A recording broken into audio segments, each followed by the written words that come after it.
प्रिय विद्यार्थियों, भारतेंदु हरिश्चंद्र द्वारा रचित नाटक भारत दुर्दशा के 5वें अंक की व्याख्या की जा रही है। पूर्व के व्याख्यान में भी इसी 5वें अंक से संबंधित व्याख्या की गई थी। आज उसका जो शेष भाग बचा है उसकी हम व्याख्या करेंगे।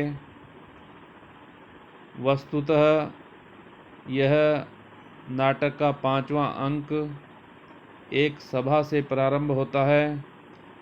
सभा में 7 सदस्य होते हैं।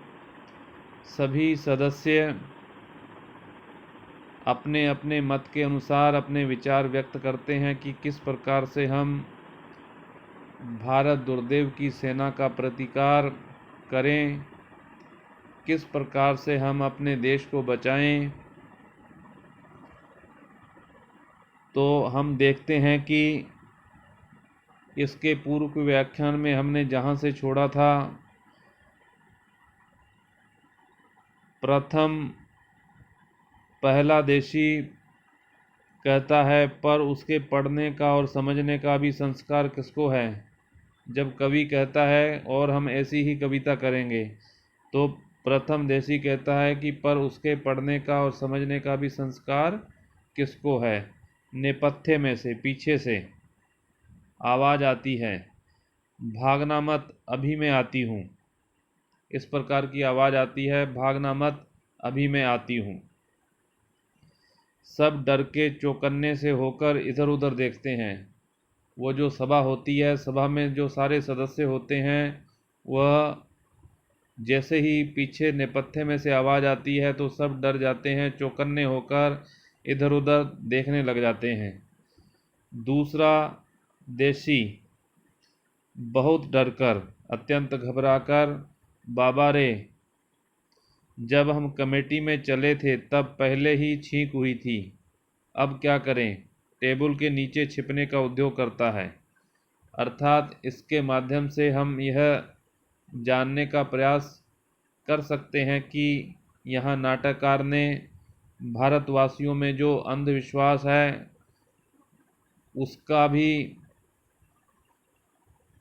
एक उदाहरण प्रस्तुत किया है कि किस प्रकार से दूसरा देशी कहता है कि जब हम कमेटी में भाग लेने के लिए घर से रवाना हुए थे तो उस समय किसी ने छींक मारी थी, तो यह छींक अशुभ घड़ी का प्रतीक होती है। अब क्या करें, टेबल के नीचे छिपने का उद्योग करता है, वो प्रयास करता है दूसरा देशी। डिसलॉयल्टी का प्रवेश। डिसलॉयल्टी पुलिस की वर्दी पहने वहाँ पर प्रवेश करती है। डिसलॉयल्टी सभापति, जो सभा का सभापति होता है, वह आगे से ले आकर बड़े शिष्टाचार से उस डिसलॉयल्टी को बड़े आदरपूर्वक शिष्टाचार से लाता है, उनका स्वागत करता है और कहता है कि आप क्यों यहाँ तशरीफ़ लाई हैं। कुछ हम लोग सरकार के विरुद्ध किसी प्रकार की सम्मति करने को नहीं एकत्र हुए हैं। हम सरकार के खिलाफ कोई भाषण या वक्तव्य या किसी प्रकार का कोई प्रेस नोट जारी करने के लिए यहाँ पर एकत्रित नहीं हुए हैं। हम लोग अपने देश की भलाई करने को एकत्र हुए हैं। यह सभापति डिसलॉयल्टी से कहता है। उसके बाद डिसलॉयल्टी कहती है, नहीं नहीं, तुम सब सरकार के विरुद्ध एकत्र हुए हो, हम तुमको पकड़ेंगे। वह मानने को तैयार नहीं होती कि आप, अर्थात उनके अनुसार, डिसलॉयल्टी के अनुसार, कि आप सरकार के खिलाफ षड्यंत्र रच रहे हो, उसके खिलाफ आवाज़ उठाने के लिए सब एकत्रित हुए हो, हम तुमको पकड़ेंगे, अर्थात तुम्हें गिरफ्तार करेंगे। उसके बाद बंगाली बोलता है, आगे बढ़कर क्रोध से, थोड़ा उतावलापन है उसमें, काहे को पकड़ेगा, कानून कोई वस्तु नहीं है, सरकार के विरुद्ध कौन बात हम लोग बोला, व्यर्थ का विभीषिका, अर्थात आप व्यर्थ की बातें करते हैं, हम कानून के विरुद्ध नहीं हैं,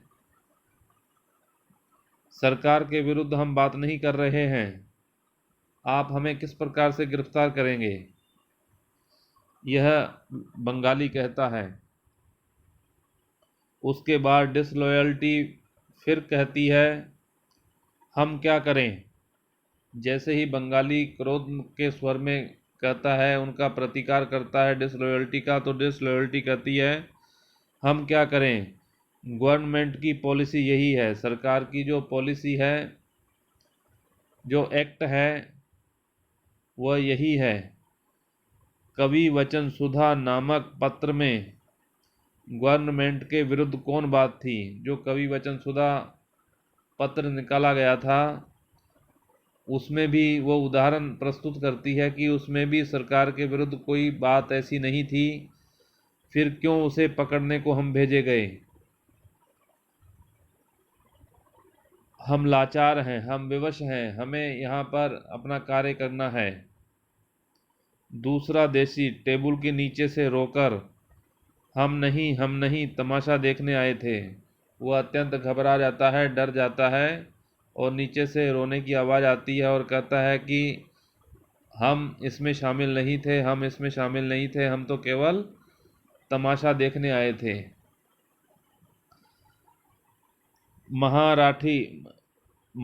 महाराष्ट्री उसके बाद बोलता है, हाय हाय, यहाँ के लोग बड़े भीरू और कापुरुष हैं, अर्थात अत्यंत डरपोक और कायर पुरुष हैं।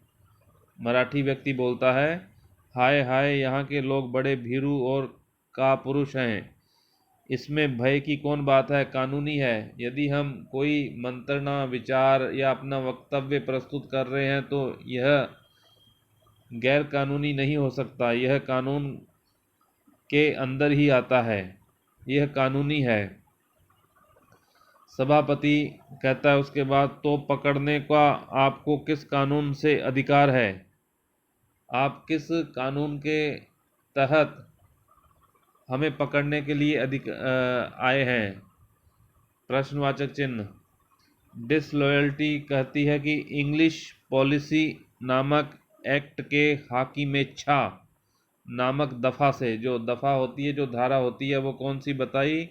इंग्लिश पॉलिसी नामक एक्ट के हाकिमेच्छा नामक दफ़ा से हम यहाँ पर तुम्हें गिरफ्तार करने के लिए आए हैं, क्योंकि आप सरकार के विरुद्ध षड्यंत्र कर रहे हैं।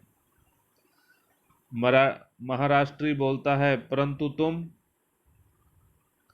दूसरा देशी रोकर, हाय हाय भटवा, तुम कहता है अब मरे। अर्थात जब मराठी डिसलॉयल्टी को कहता है कि तुम किस अधिकार के तहत यहाँ पर आए हो और तुम क्या कर रहे हो, तो दूसरा देशी अत्यंत घबरा जाता है और रोकर, हाय हाय भटवा, एक तरह की गाली होती है, तुम कहता है अब मरे, अब तो हमें पकड़ा ही जाएगा, निश्चित रूप से गिरफ्तार किया जाएगा। महाराष्ट्री बोलता है, पकड़ नहीं सकती, हमको भी दो हाथ दो पैर हैं, अर्थात हमारे भी दो हाथ और दो पैर हैं, हम भी प्रतिकार करेंगे, इनका विरोध करेंगे। चलो हम लोग तुम्हारे संग चलते हैं, सवाल जवाब करेंगे हम कि हमें किस प्रकार से गिरफ्तार किया जा रहा है। बंगाली व्यक्ति कहता है, हाँ चलो, ओ का बात पकड़ने नहीं शेकता, हमें आप गिरफ्तार नहीं कर सकते, हम आपके साथ चलते हैं, हम अपनी बात, अपना पक्ष सरकार के सामने रखेंगे, प्रस्तुत करेंगे। सभापति स्वगत अपने आप में वह बोलता हुआ, चेयरमैन होने से पहले हम ही को उत्तर देना पड़ेगा। जो सभापति होता है, जो सबका संरक्षक होता है, वही उसका उत्तर देता है, उसका ये कर्तव्य होता है। चेयरमैन होने से पहले हम ही को उत्तर देना पड़ेगा, इसी से किसी बात में हम अगुआ नहीं होते, इसलिए हमें गिरफ्तार नहीं किया जा सकता।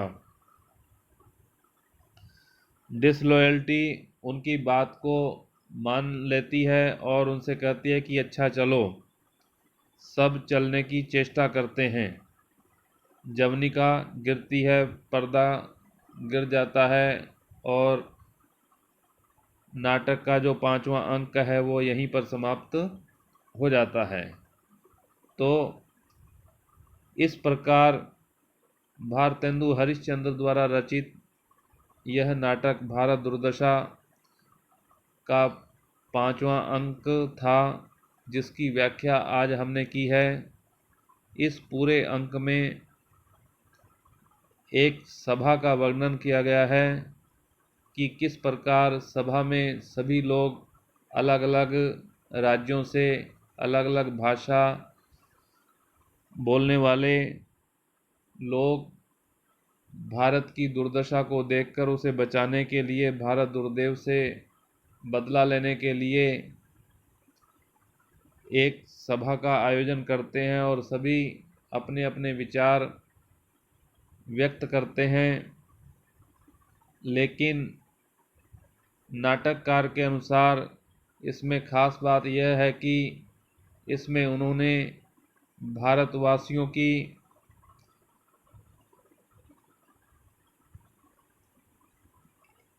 एकता न रख पाने की जो प्रवृत्ति है उसको उजागर करने का प्रयास किया है कि किस प्रकार वह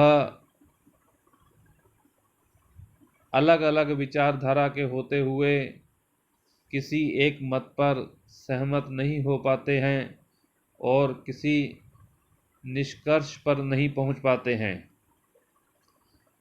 तो इस प्रकार यहाँ पर 5वें अंक का समापन होता है। 6ठे अंक का वीडियो अगले अंक में प्रसारित किया जाएगा।